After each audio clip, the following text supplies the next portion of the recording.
Ako si Princess Castro, hatid sa inyo ang mga pinakamainit na balita sa bansa dito sa News Force. Sa ulo ng mga balita, import ban sa bigas, extended ng 30 araw.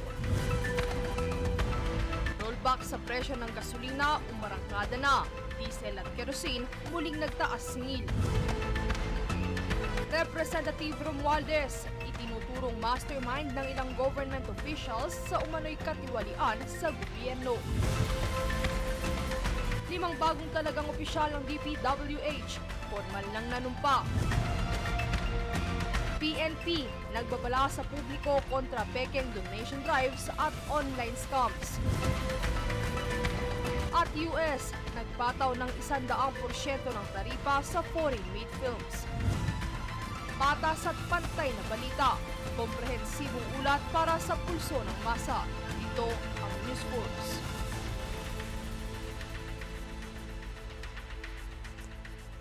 Para sa unang balita, matapos ang ilang magkakasunod na linggong umento sa presyo ng gasolina, good news naman po sa mga motorista. Dahil umarangkada ngayong araw ng Martes, ang bahagyang rollback na 20 centavos sa kada litro nito.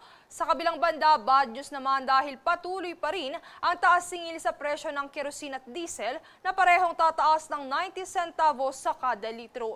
Ito na ang ika-6 na magkasunod na linggong umento sa presyo ng kerosene at diesel. Samantala, inanunsyo ng Department of Agriculture o DA nitong Lunes na extended ng 30 pang araw ang import ban sa bigas. Nauna nang ipinatupad ang import ban na magtatagal ng 60 araw o hanggang katapusan ng October. Ayon sa DA, layon ng naging desisyon na protektahan ang mga magsasaka sa pamamagitan ng pagsugpo ng epekto ng pagbagsak ng presyo ng palay sa farm gate. Bunso dito ng peak harvest season o panahon ng anihan.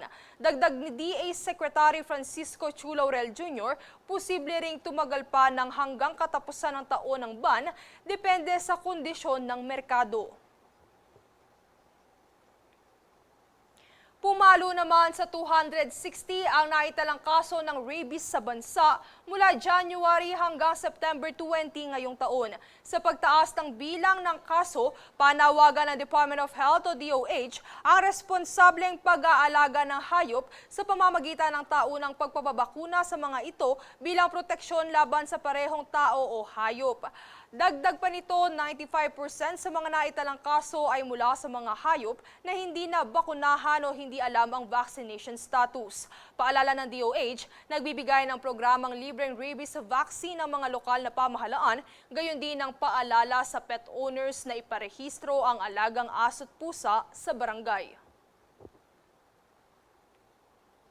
Sa iba pang ulat, planong ilunsad ng Department of Transportation ang bagong Antique Airport ngayong taon. Ang bagong paliparan ay may passenger terminal building na kayang mag-accommodate na mahigit 300 pasahero. Bukod pa rito, pinalawak din ang departure at arrival area. Mayroon ding check-in counters, restrooms, nursing and breastfeeding room at mga pasilidad para sa persons with disabilities.